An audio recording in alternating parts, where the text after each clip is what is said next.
मामला तो खासकर लकी मरवत बड़ा इससे इफेक्टेड है। ये जंग जो है ना वो मोर्चे में बैठ के नहीं लड़ी जाती है।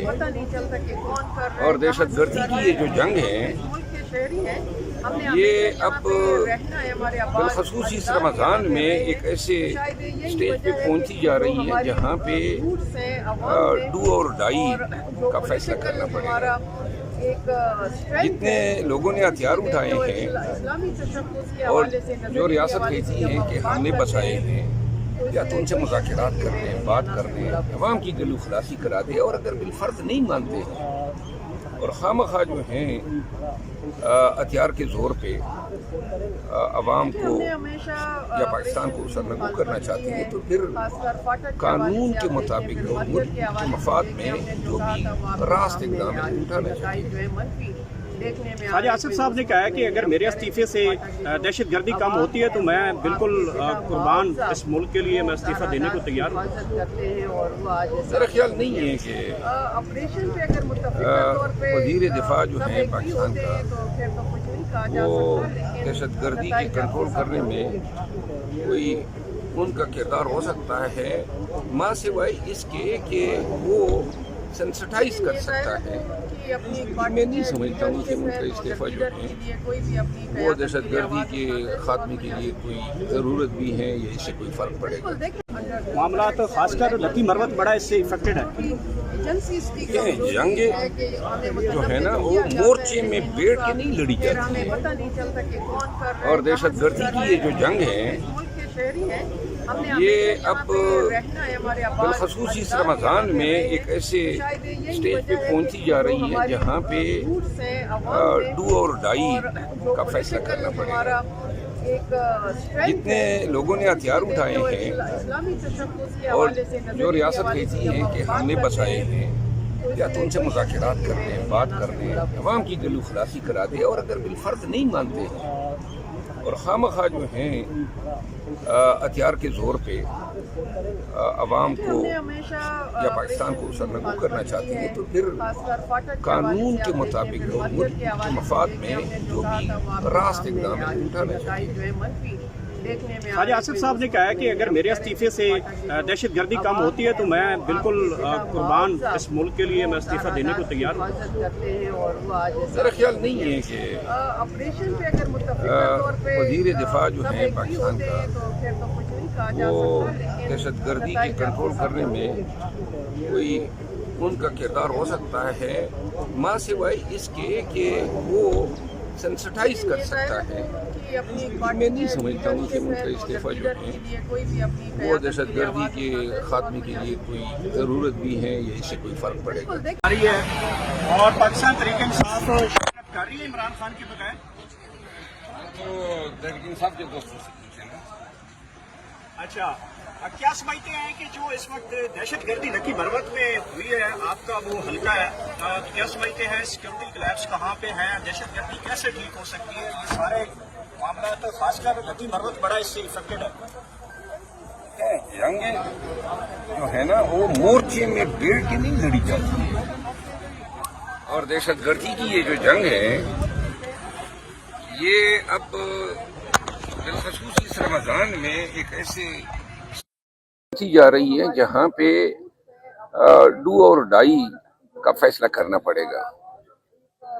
जितने लोगों ने हथियार उठाए हैं और जो रियासत कहती है कि हमने बसाए हैं, या तो उनसे मुज़ाकरात कर लें, बात कर लें, अवाम की गलू खलासी करा दे। और अगर बिलफर्ज नहीं मानते हैं और खामखा जो हैं हथियार के ज़ोर पे अवाम को या पाकिस्तान को सरनगू करना चाहते हैं, तो फिर कानून के मुताबिक और मुल्क के मफाद में जो भी रास्त इक़दाम है वो उठाना चाहिए।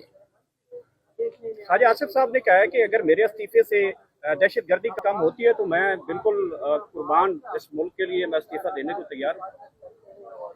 मेरा ख्याल नहीं है कि वज़ीर दिफा जो है पाकिस्तान का वो दहशत गर्दी के कंट्रोल करने में कोई उनका किरदार हो सकता है, माँ सिवाय इसके कि वो सेंसिटाइज कर सकता है। लेकिन मैं नहीं समझता हूँ कि उनका इस्तीफा जो है وہ دہشت گردی کے خاتمے کے لیے کوئی ضرورت بھی ہے یا اس سے کوئی فرق پڑے گا؟ جو اس وقت پاکستان تحریک انصاف کے حق میں آوازیں اٹھ رہی ہیں ان کو کچلا ڈالا جا رہا ہے، لوگوں کو جو ہے شہید بھی کیا جا رہا ہے، مارا بھی جا رہا ہے، اریسٹ بھی کیا جا رہا ہے، کیا کہیں گے؟ جی، جو خیبر پختونخوا میں مفتی منیر شاکر کا حادثہ ہوا ہے، خان کے لیے وہ آواز اٹھاتا تھا، پی ٹی ایم کے مظلوموں کے لیے اٹھاتا تھا، اور کئی دفعہ انہوں نے میرے لیے آواز اٹھائی ہے۔ میں ان کے فاتح کے لیے بھی جاؤں گا، اور مجھے بہت افسوس ہوا ہے ایسے لوگ جو قوم اور ملک اور ملت کا احساسہ ہے، ان کی جانیں اس طرح جو ہیں ضائع ہو رہی ہے۔ اور ان کا بیٹا بتا رہا تھا کہ جو ڈپٹی کمشنر وغیرہ ہے وہ اسلحے کے لائسنس نہیں دے رہے تھے۔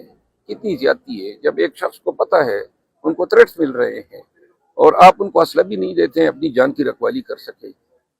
مجھے اس قیمتی جان کے ضیاع کا بہت دکھ ہے۔ کہ پی کے ایم میں خاص کر علماء کو کیوں ٹارگٹ کیا جا رہا ہے، کیا سمجھتے ہیں اس کی کیا وجہ ہے؟ صرف انہی علماء کو ٹارگٹ کیا جاتا ہے جو مضبوط توانا آواز رکھتے ہیں، حقیقت، سچ اور مظلوم کے لیے آواز اٹھاتے ہیں۔ باقی جو علماء صرف حلوے کھاتے ہیں وہ تو نہ دہشت گردی پہ کوئی بات کرتے ہیں، جبکہ ان کا ایک کردار ہونا چاہیے اس وقت میں ملک و ملت کے لیے، ان کو آگے آنا چاہیے۔ حلوے کھانے والے مولوی کی ڈیفینیشن کیا کر سکتے ہیں آپ، کیسے ہو سکتے ہیں؟ یہ پھر علیحدگی میں بتاؤں گا۔ لاسٹلی سر یہ بتائیے گا کہ آل پارٹی کانفرنس میں پاکستان تحریک انصاف اگر شرکت کرتی ہے تو آپ بھی جائیں گے یا نہیں جائیں گے؟ نہیں، میں تو سمجھتا ہوں کہ اس کانفرنس میں مجھے بھی پی ٹی آئی کو دعوت دینی چاہیے، کیونکہ اب اتنا بھی پرایا نہیں ہوں۔ خیر ہے، اپنا ان پٹ دے دوں گا، لیکن اگر نہیں بلاتے ہیں تو بن بلائے تو نہیں جا سکتے۔ ابھی میں نے سوال کیا تھا پاکستان تحریک انصاف کے رہنماؤں سے کہ شیر افضل مروت کے لیے کیا مشورہ رکھتے ہیں، تو انہوں نے کہا ہے کہ شیر افضل مروت ہمارا زور بازو ہے، ہمارا اثاثہ ہے، اور ہم ان کو اتنا مشورہ دیں گے کہ اپنے جذبات پہ تھوڑا کنٹرول رکھیں۔ تو آپ ان کا مشورہ مانیں گے؟ جذبات تو میں کوئی ایسی بات تو کرتا ہی نہیں ہوں جس سے میرے پی ٹی آئی کے دوستوں کو جو ہیں کوئی نقصان پہنچے یا نقصان پہنچنے کا اندیشہ ہو۔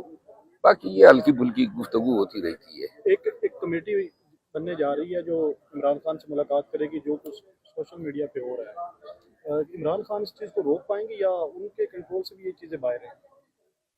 میرا خیال ہے خان صاحب جب ایک دفعہ گائیڈ لائن دیں گے اور پارٹی جو ہیں وہ صحیح طریقے سے ان گائیڈ لائن کو امپلیمنٹ کرنے کے لیے کردار ادا کرے گی تو جو لوگ نہیں مانیں گے کم از کم وہ اشکارا تو ہو جائیں گے، ان کی راستے تو علیحدہ ہو جائیں گے۔ کیونکہ سوشل میڈیا جو ہے جو بات کر رہا ہے یہ وہ نہیں ہے جو خان چاہتا ہے۔ شکریہ۔ شیر افضل مروت صاحب اکثر سحری کے ٹائم خان صاحب سے بات کیا کرتے، تو آج کل رمضان ہے، خان صاحب کو مس کرتے ہیں سحری ٹائم؟ خان صاحب کو پورا ملک، پوری قوم مس کرتی ہے۔ دل کرتا ہے کہ اڈیالہ جیل جاؤں اور جلدی جلدی ملاقات ہو جائے؟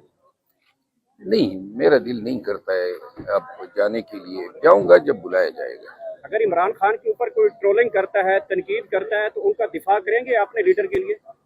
لازماً کروں گا۔ Thank you sir mic